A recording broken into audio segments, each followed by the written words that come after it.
Hello, and welcome to Keep the Channel Open. My name is Mike Sakasagawa, and this is episode 30. So, this is our first episode of 2017. How were your holidays? I got to spend time with family, hang out with my kids, and that was pretty great. And now I'm back to real life, back to the world. And I guess what's on my mind right now, as I'm getting back to my working life, is I'm thinking about goals and opportunities. Now, most people around this time of year will talk about their New Year's resolutions, but for me, I prefer to think in terms of goals. And I guess it's kind of a semantic difference, but to me, resolutions are a commitment, sort of an all or nothing kind of thing, whereas goals are something that you are reaching toward.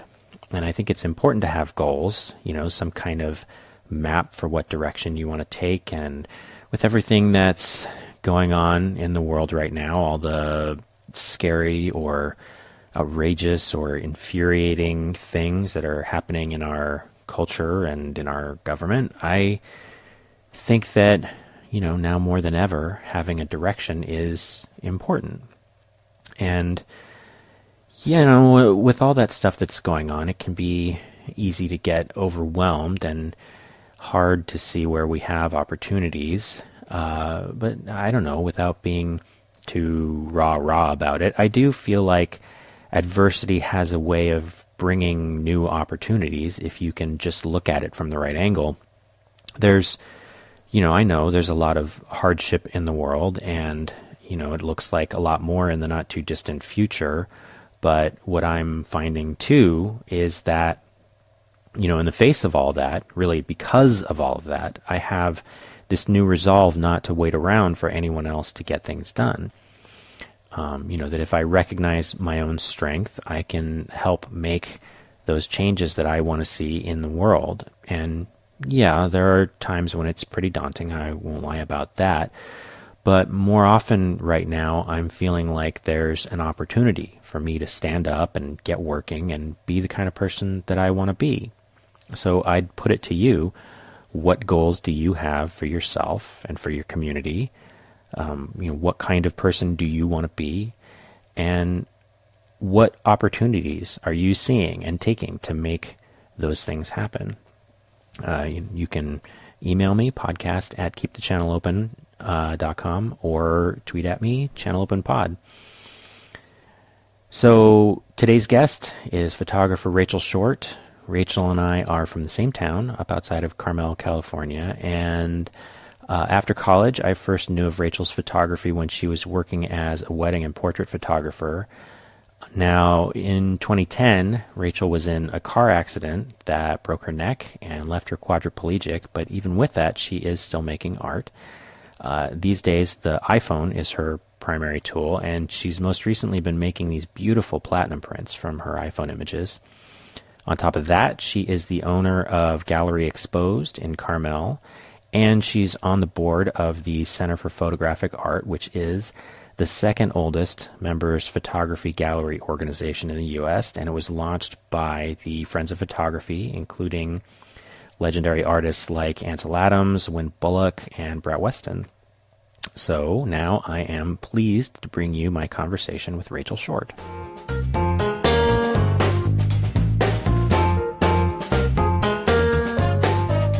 The two of us, we went to the same high school, and when I was talking to Brian, he was asking me about you, and I realized that, I don't think I really remember you that well from back then. What class were you in? 2000. 2000, okay, yes. I was 97, so I guess that sort of makes sense when you're a senior and you're maybe not paying a ton of attention to people, the underclassmen. Yeah.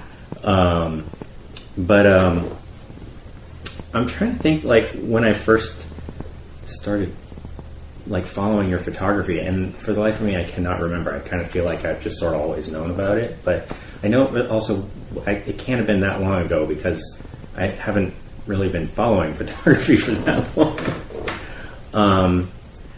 But I guess one of the first things that really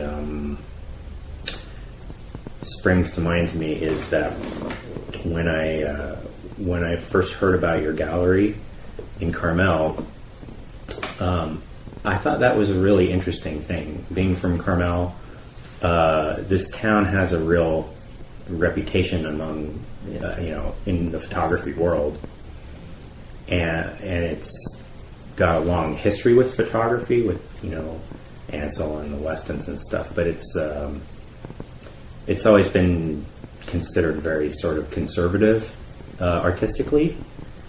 And I remember, especially even when I first came and visited your gallery that first time, was that a couple of years ago, maybe something like that. I don't remember. Yeah, a few years. Yeah, seems like it's been a little while. Yeah, but I just remember thinking, like, this is exactly what this town needs. Thank you. Because it's really it's very different from the sort of prevailing aesthetic around here, more contemporary, more sort of avant-garde than what you usually see walking up and down Ocean Avenue. And I thought that was really nice. And I was just sort of wondering, like, what made you decide to do that, to open up your own space? Well, I was looking for a place to show my own work, and that's kind of what started the gallery. Mm-hmm. It's intimidating going into galleries and showing your work, and that whole idea is kind of overwhelming, and you get turned down over and over and over again. So that was kind of the idea behind it, was to be able to have a place to show my own work. Mm-hmm. And then it's kind of just led into showing other local photographers' work. Mm-hmm. And I know you have like that homage to Carmel show up right now. And who's in that?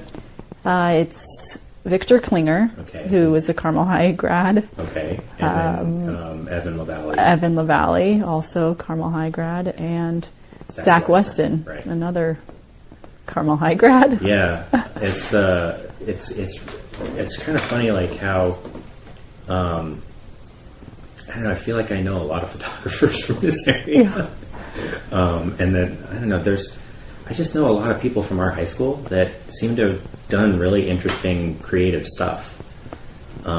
It's kind of a lot to live up to sometimes. Well, it's how Carmel was founded, the artist colony, and the community. So I think it kind of just, it's in our blood a little bit. It's hard to avoid. Yeah.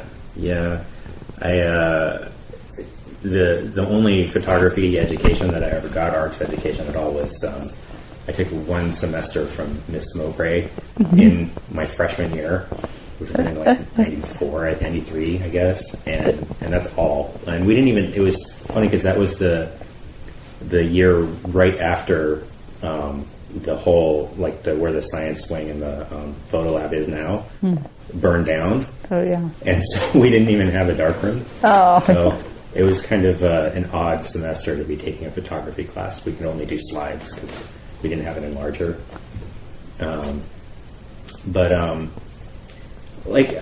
So I guess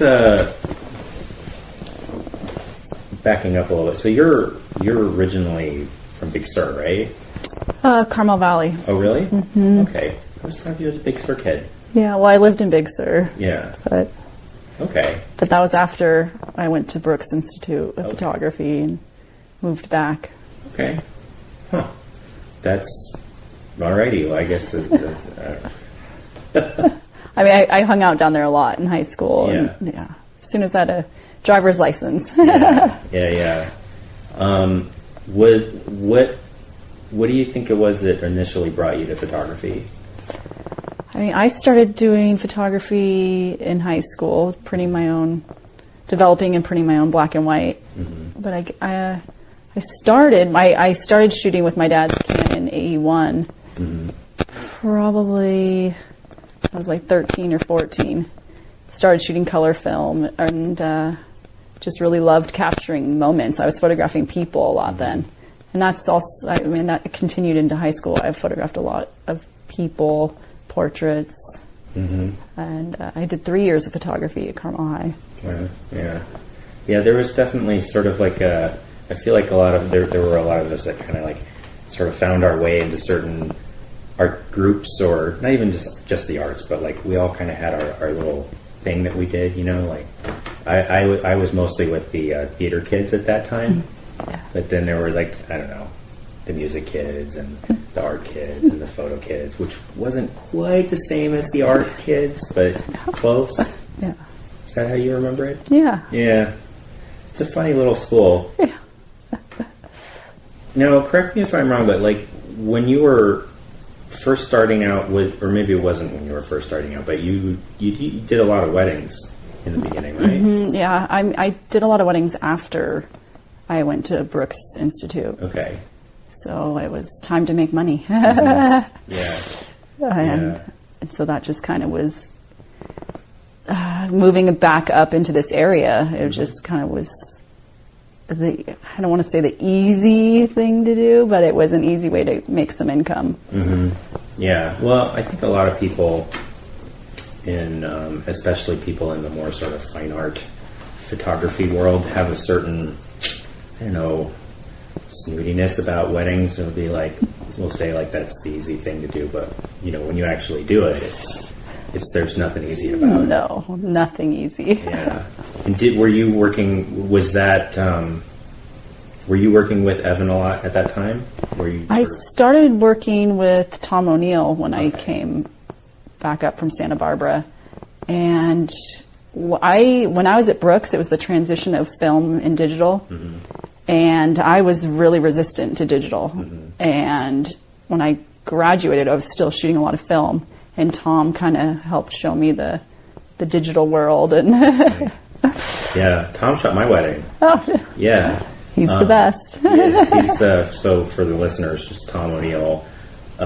He started as like a rock and roll photographer, mm-hmm. and he did this really famous. It's that. The Crosby, Stills, Nash & Young cover that everybody knows. The Deja Vu album cover. Yeah. But he does he's like the guy for weddings around here these days. That's funny that he was the one that showed you the film versus digital thing. He was. I remember when I was talking to him, because he and my mom are like old friends. They go back a long way, and that's why I wanted him, because he did a lot of our family pictures and stuff too. And he was, I had sort of assumed that he would be shooting stuff on film, and he was like, no, why don't why don't you try this digital thing? And I was like, yeah, are you sure? Like, is it really as good? I don't know. And he was like, no, trust me. and yeah, so that's funny. So, I mean, you must have known Evan from a long time ago. Yes, yeah. We grew up together down in Carmel Valley, and so I started shooting with Tom O'Neill, and then Evan started assisting with him, and mm-hmm. and we started working together, mm-hmm. and we both kind of needed the gallery also was kind of an office space for us to have high-speed internet, mm-hmm. because living in Big Sur, there's no high-speed internet. We needed an office to be able to upload wedding photos, and we wanted a place to show our photography, mm-hmm. and so it kind of was just a good match. Yeah, yeah. And then things just kind of took off from there. Yeah. It's been interesting to me to because I've been following Evan's photography for a while now also, and I think that I first knew of her. Yeah, that was one. I can't remember, but I think when I was first starting to try to take pictures seriously, and I was doing a lot of family and trying to get more weddings, that I would be looking around and seeing what other people were doing, and her name and your name came up because of the local kind of connection, and it was always seeing the way that you two worked. It's always real different from the way that I worked in weddings, but I think that's one of the great things about it, is that you get a chance to still sort of have a style, you know? Yeah, definitely. More photojournalistic or more posed or traditional. Or yeah. And then the way that you two worked in that space, like, it still has a relationship to what you do in your personal work too, right? Yeah. Yeah. Definitely. I mean, I started shooting portraits, and then my fine art has I've done a lot of nudes, and it's just all about lighting and capturing the moment, and similar in that way. Yeah. So, like, what do you find? Like, you mentioned you've done a lot of nudes. I know you've done a lot of landscape stuff as well. Like, and it's like those sort of subjects are things that, like, as in this area, right? Like, I find that in some of those things, for me, have always been very intimidating as subjects because of the fact that, like, Ansel was here, and the Westons are all here, and like, I would always kind of feel like, how would I be able to do that in a way and still make it mine? Do you ever feel like that? Like you find yourself working sort of in the shadow of these great figures? Yeah, my work is definitely influenced by different though. The greats in this area. I mean, sometimes I'll have shot a photograph, and then this has happened with Wynn Bullock's work a couple times, where I've shot a photograph and then later I'll see an image of Wynn Bullock's, and it's very similar, and I never saw his image before I shot mine. Yeah. I can't really explain that, but it's just interesting. Yeah. I think maybe there's just something about the place, that there's something about this, I don't know, like, how do you be in this place and not respond to it in like, there's something primal about it, don't you think? It's the area. Yeah, it's definitely beautiful, and you can't, I mean, you're inspired by it. I'm inspired by the area, just like the artists before us. So. Yeah. I've always been impressed with how, like, when I look at your photographs, it's something where you can see the influences, but it's not like derivative, and I just don't know, like, I it's something I don't know how I would be able to do that, I don't know. Well, I try not to. It's hard to have your own style in this area because there are so many photographers, but it's part of the challenge, I guess. Yeah. So, what do you find yourself, like, when you're thinking about stuff, when you want to take photographs, do you find that you're more of a someone who goes out in the world to sort of find things to photograph, or someone who more, like, are you planning stuff ahead of time more, or reacting more? How do you work? I guess a little bit of both. I mean, now that I'm photographing everything with an iPhone, and I'm not really moving around as much as I used to. Right. So most of my subjects are right in my, like, in Carmel, or just around in my house, or much more intimate to my life, and I'm not really going out and seeking photographs. It's kind of like, they almost find me in a way, because I'm re-photographing the same areas and the same subjects over and over and over again now. Yeah, it's tough to be able to come back to the same subjects over and over again and find fresh takes, but, like, I find that oftentimes having limitations makes it, like, it makes you work more, and makes it, like, it's like the challenge is something that allows you to rise up to it.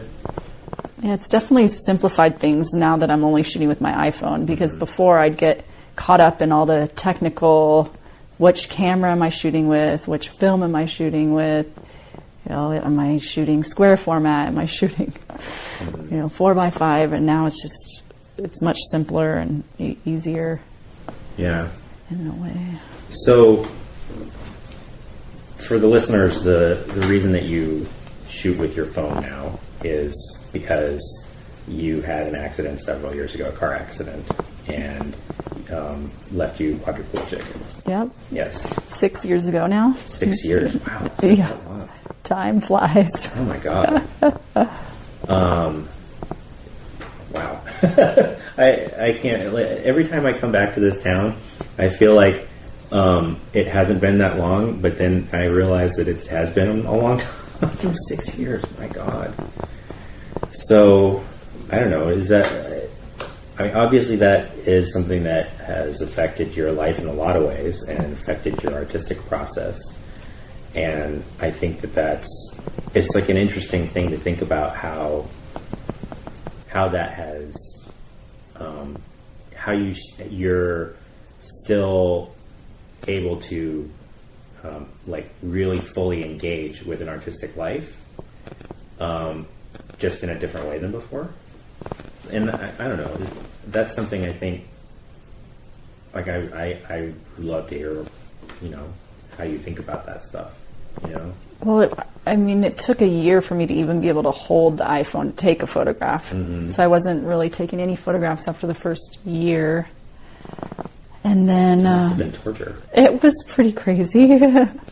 Just trying to figure out how to live again and how I was going to try to continue on with the life in photography, mm-hmm. and keep the gallery open and figure out how to drive a wheelchair and all of it. So it's been a big learning curve. But it's made it a lot simpler for sure. And so I feel like my focus, my focus in photography is kind of become more focused. I felt like I was a little more scattered before, mm-hmm. and now I have more of a direction that I'm going and a point of view, and so in that way it's been a little bit of a blessing. Yeah, it's sort of like that Cartier-Bresson kind of thing, one camera, one lens, and then you just see with it. Yeah, it makes it a lot easier. It's funny because, obviously this wasn't intentional, but just the whole concept of iPhoneography as like a real medium for actual artistic expression is something that really has only, like, 6 years it seems to me like right around the time when people were even thinking about that was right then. Yeah, before my accident, I didn't have an iPhone. I hated the iPhone. I hated going to concerts and people having their iPhones up, mm-hmm. and I couldn't even see the show. Right. Just everyone's glued to them. And now it's everything. It's my computer. It's my camera. It's my internet. It's how I do everything. Mm-hmm. I take it to the gallery. I charge my credit cards on it to make sales, and mm-hmm. it's just crazy. And I am grateful that I'm a quadriplegic in this era, mm-hmm. because technology makes things a lot easier. Mm-hmm. But yeah, it has all kind of come along in the last 6 years, and the challenge is trying to make the iPhone work like my film cameras mm-hmm. did. And I have a certain vision of what I want my prints to look like, and so that's part of the challenge, is getting that from the iPhone. Yeah.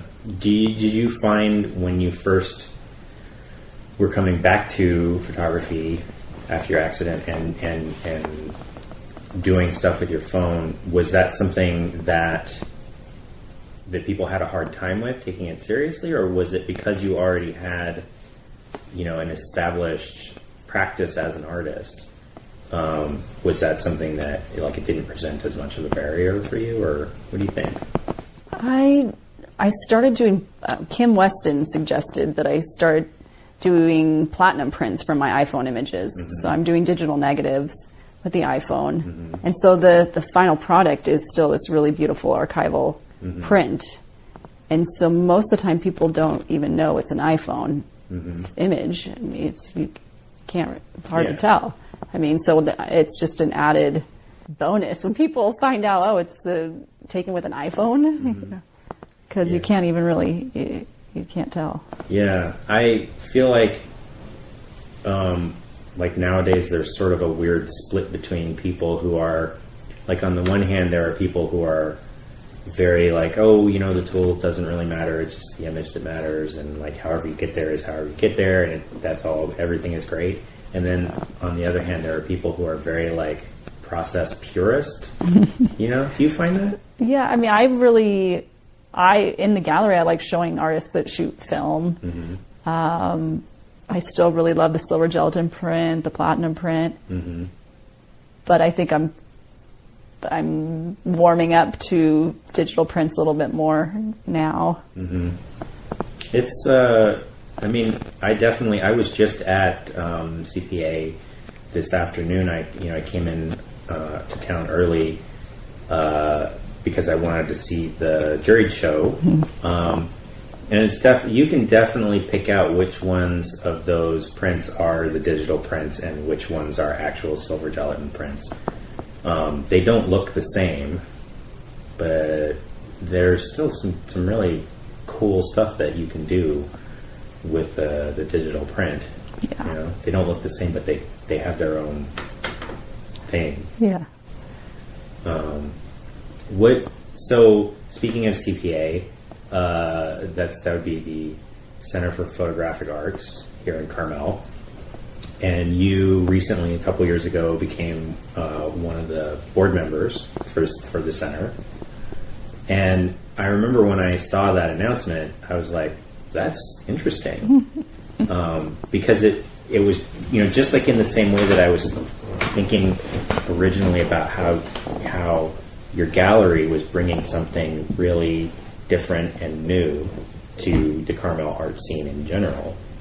Having like somebody like you who is more contemporary with your practice and younger on the board of an institution like the center, it seemed like a really interesting move. How has that worked out for you? Like, what's your experience been like working with the center? Well, it's my first time on a nonprofit board. And so that's been pretty exciting. I've been learning a lot about how boards work. And I was honored when they asked me to be on the board. And I wanted to help give back to the photographic community that has been supporting me. And so it was kind of my way to do that. And there's been a lot of change over the last couple of years for the better. And yeah, it's just been a really exciting, fun experience. What kind of like what is your role as a board member there? Like, what kinds of stuff are you involved in there? I'm on the marketing committee, so I'm helping them with social media and getting the word out, because there's still a lot of people that have no idea that the Center for Photographic Art even exists. And it's been there almost 50 years this year in the same location. Yeah. And it's kind of the closest thing that Carmel has to a museum. So I just still find it shocking that people don't know about it. So, I mean, I'll be honest with you, like, I grew up here, I lived here my whole life, and today was actually the first time I'd ever set foot in there. Wow. Yeah, and you'd think, right? But I'd been to the Sunset Center a lot, but always for, like, concerts, you know? Yeah. Like, I did choir in high school, so, like, was there for that. Yeah. But I'd never actually been to the CPA before. And it's a neat space. It's like, I was looking at the kinds of work that are represented in the show right now, and it's very broad. Like, there's a lot of different kinds of stuff that's being shown in there. And some of it, like, as a consequence of that, like, some of it I like, some of it I like a little less, but, like, there was, like, a lot of breadth to it. So I don't know, I just thought that was really interesting. And I'm like, I can't believe I've never been in here before. Well, I had never been in until I came back from college, and one of my instructors at Brooks Institute told me about it, and I didn't know about it. And he's like, how do you not know about it coming from Carmel? Yeah. And so I feel like we need a little bit more outreach to the local high schools and students, because that is one way to get the next generation to know about this great gallery that we have here. So, like, what kind of, like, in general, what kind of stuff does the center do for people who don't know about it? They do great exhibitions, lectures, workshops. Right. Currently, it's the International Juried Exhibition. that was juried by one of the curators from the SF MoMA. Okay. And there was good cash prizes for this exhibition, so there was a lot of entries, and I was up there at the opening last weekend, and I was really impressed by the images that were selected. And yeah.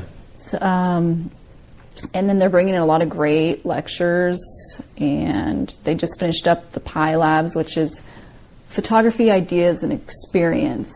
And so it's kind of workshops to help people find their creative voice. So it's a little bit different than normal photography workshops. Yeah. Yeah. I mean, having a resource like that in this town, I don't know, this, like, Carmel is such a weird town in a lot of ways, I feel like, because, like, so much of it is so pointed outwards towards the rest of the world to try to bring the tourists in. I was just thinking about this because I was walking around, like, I was just sort of, you know, whenever I'm around here, I try to take a little time and just walk around, maybe snap a few pictures or whatever. And I was thinking about how I never came into downtown Carmel when I was young, and now I hardly ever do, like, now either, because I'm always, like, on the way somewhere. Like, I'm going to Salinas, or I'm, like, in Big Sur, or, like, you know, in Monterey or whatever, and I never really come into downtown Carmel. And this town is, like, it's a very strange community, like, compared to just about anywhere else, even in this area. I don't know, there's something about this place that's almost like outside of time, you know? Yeah. They try to keep it that way. Yeah, it's very weird. And, like, I just finished up a whole series on Carmel Valley, like, it about how it's the same but different, how it feels different to me now. But I walk around downtown Carmel, and, like, I noticed that some of the stores have changed, but, like, it feels exactly the same as when I left. And it's been a long time now since I moved away. But having you know, things like the CPA here, like this, like, I've always thought it was interesting, like, you know, where we went to high school is right up the hill from where we are now and from where the center is, and it's like we had a really great arts program at our school, really great performing arts, really great music, really great visual arts, and at that, I still, like, something about like having a resource like this in this community, and that it's not really, it was still something I never knew about, even though I took a photography class in high school. It's just kind of a, like, how does that happen? It's weird. Yeah, it's something that we've been trying to work on because it is a historic gallery started by Ansel Adams and Brett Weston, and, you know, the greats of our area. And yeah, there is a missing link, I think, to the local community. Mm-hmm. I think people outside the area know more about it than the people that live here. Yeah, isn't that weird? Yeah, it is weird. Hopefully we can change that. Yeah. Yeah, I don't know. Just when I was walking around just now, I just kept thinking about how, like, I don't know how, if this was, I don't think it was just me. When I was growing up here, I really never felt like I was welcome in actual downtown Carmel. You know, like, they really didn't, I felt like they didn't want locals, and especially local kids, around this part of town. You know? Did you ever feel like that? Well, they say it's newlywed and nearly dead that live in Carmel. Yeah. It was like always just like I don't know. I always remember all the kids that would want on a skateboard or whatever, and be like, "Oh, a man trying to keep us down." You know? I don't know. Everything seems very dramatic when you're that age, I guess. Yeah. Well, it's a good idea. I need to start integrating the local youth into downtown Carmel. Yeah, especially because they're so, like, there's something like, I don't know what it is, but I just know so many really creative people that have come out of this area. People like you and Evan, but like Rashad Eggleston was in my class, and I don't know, as musicians go, he's about one of the best I can think of. Yeah. I don't know. I just know a lot of. There's all those beat poets and writers that were down here, and I don't know. There's something. I think there must be something in the water or something. Yeah, it's in the air. Yeah.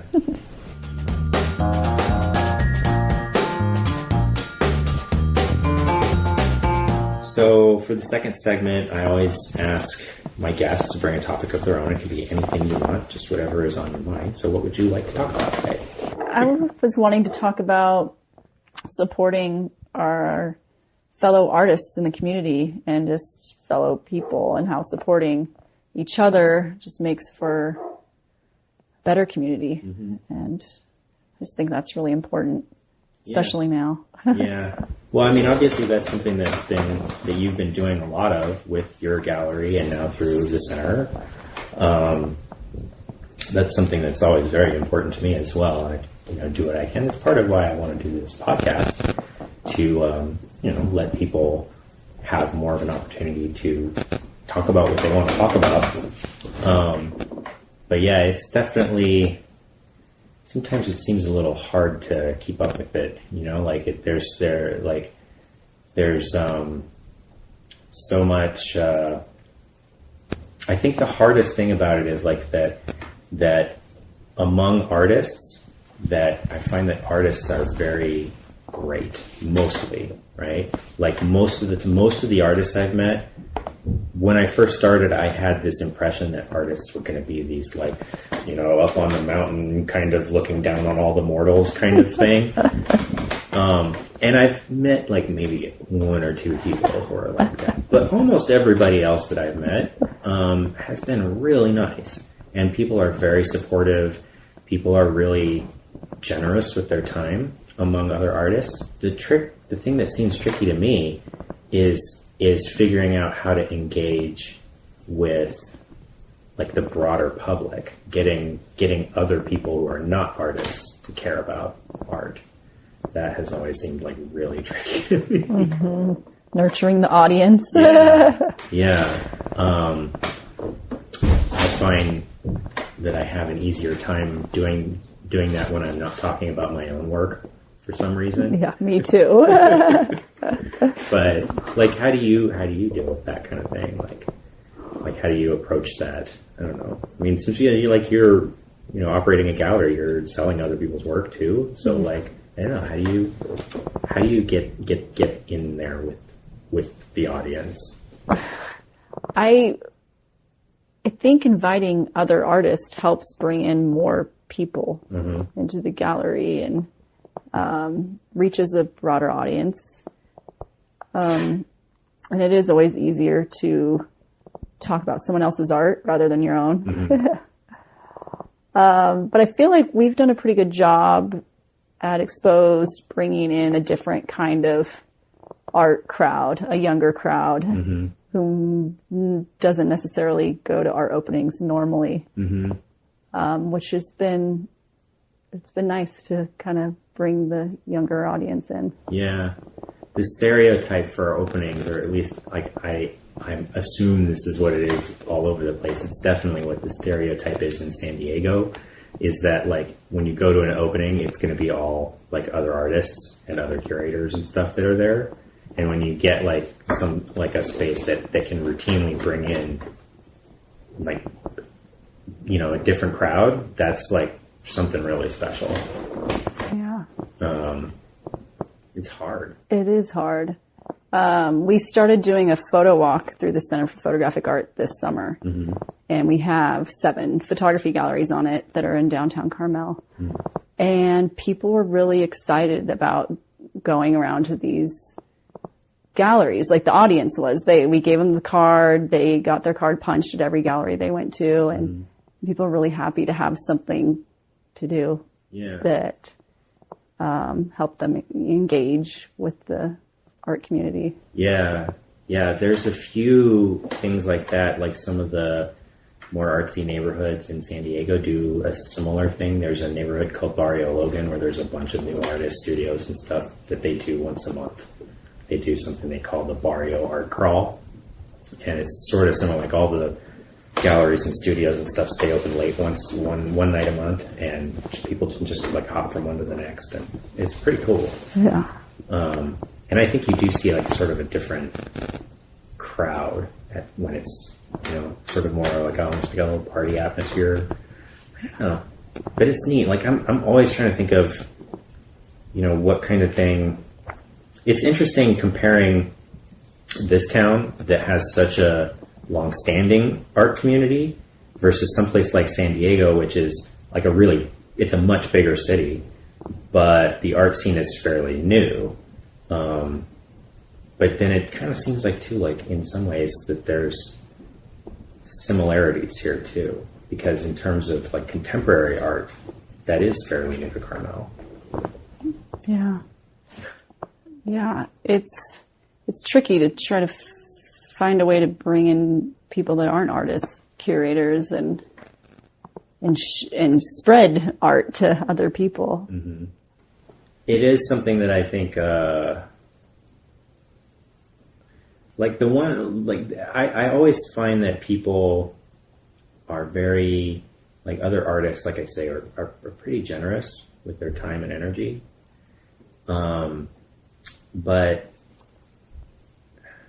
I don't know, like there's also too, like there's always this aspect too of like for everybody that there's always so much hustle, you know, like just to try and like you're trying to hustle and try and get your own stuff out there, that even though people want to be generous with their time, sometimes people forget, you know. Mm-hmm. That's something that like I don't begrudge anybody their own hustle, because like I know how hard it is for me to get anything going, but I find lately that I'm a lot less interested in promoting my own stuff. I just like working with other people is more fun in a lot of ways, you know? Yeah, that's definitely been my path over the last year and a half. Mm-hmm. Because I haven't really been focusing that much on my photography at all, and it's been focusing more on other people's, and you know, it all comes back around. You support other people, and you know they'll support you, and yeah, and you just have to, you know, what comes around goes around, and yeah, eventually it'll be our turn again. Yeah, hopefully, I guess. I mean, I don't know. It is sort of a weird time right now. How are you feeling about everything? Well, the world's not gonna end. I just need to kind of stay positive and look forward. And I think I think this is probably a time where a lot of inspiring art's going to be created during this time, because people are feeling really passionate about our country and the direction it's going. And I think it's going to be interesting to see what comes out of this. Yeah. For me, it's interesting because, like, for me, I've been real inspired I've been very motivated to be more politically active past week or so. I don't know, maybe you noticed. Yeah, a lot of people. Yeah. We're all fired up. Yeah. But, like, in terms of art, in some ways, I almost feel like what we need in terms of art is almost like too big for me to get my head around, you know? Mm-hmm. Yeah. I guess, you know, like people like us who, like, neither of us really makes work that's overtly political, you know? So it seems kind of, I don't know, the thing that I've been trying to convince myself of, and it's been real easy for me to convince myself of this when it comes to other people's work, but when it comes to my own work, I'm like not quite there yet. It's just that, like, it's still necessary to be telling every kind of story and to be making every kind of work, and that, like, if the stuff I'm doing isn't necessarily overtly political or whatever, that if it had value before, that it still has value now. And, like, I'm able to do that, like I say, with other people's stuff, but with my own, I'm like, maybe. Yeah. I mean, I guess you just said that you've been focusing more on sort of the more supportive side of it rather than the directly creative part. But, you know, I mean, are you feeling like any of that energy to, you know, that's coming up now? Is it sort of getting in there for you too, or? I think that we need positivity in our world right now. Mm-hmm. I'm pretty sick of seeing all the negative from everybody, from both sides. And, you know, I feel like we're really divided, and I think that it's important for us to focus on positive change that needs to happen. Mm-hmm. And we need to come together and stop fighting with each other. And hopefully, eventually, we'll have some sort of common goal. It sort of seems a little, I don't know how that's going to happen, kind of thing, you know? Yeah. No, it's bigger. It's overwhelming for sure. Yeah. And I think I feel like all I can do is help support other artists and encourage them to keep doing what they're doing and, helping each other. Yeah. I think I think a lot of people aren't, you know, we're not caring about one another. And I think it's really important.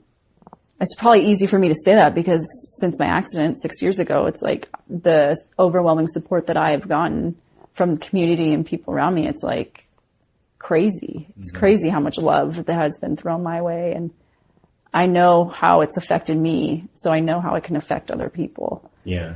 To support one another. And it's a pretty amazing thing what we can do when we come together.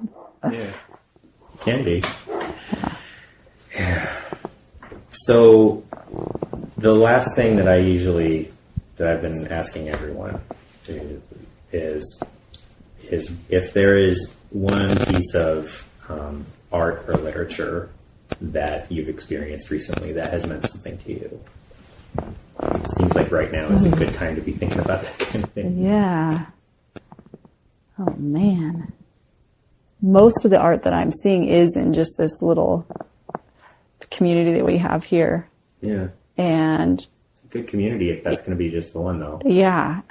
And so I'm always just inspired by my fellow photographers in this area and what they're doing. And I guess recently I just started following this young photographer on Instagram, and he does a lot of similar black and white photography that I do a little bit. Mm-hmm.